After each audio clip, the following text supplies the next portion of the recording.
জিনে যদি মানুষের শরীরে আছর করে, প্রভাব ফেলে, জিনে যদি শরীরে ভর করে, তাহলে মানুষের শারীরিকভাবে কী, কী অসুবিধা হতে পারে?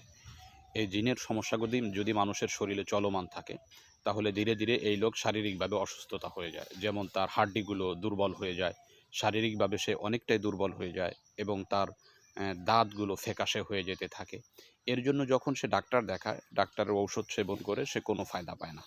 ফায়দা না পাওয়ার কারণ হলো ঔষধের যদিও পাওয়ার রয়েছে সেগুলা সমাধান করার জন্য চেষ্টা করে আল্লাহ তাআলার হুকুমে। কিন্তু অসুবিধা হলো জিনগুলো এই শরীরে বসবাস করে তার শরীরের হাড্ডির যে মগজগুলো রয়েছে যেগুলোর মাধ্যমে হাড্ডিগুলো সচল থাকে, এই মগজগুলো সে খেতে থাকে এবং তার রক্তগুলো খেতে থাকে। কারণ জিন্নাতে যারা মানুষের শরীরে বসবাস করে এরা মানুষের হাড্ডির মগজ এবং রক্ত এগুলা সেবন করেই বেঁচে থাকে।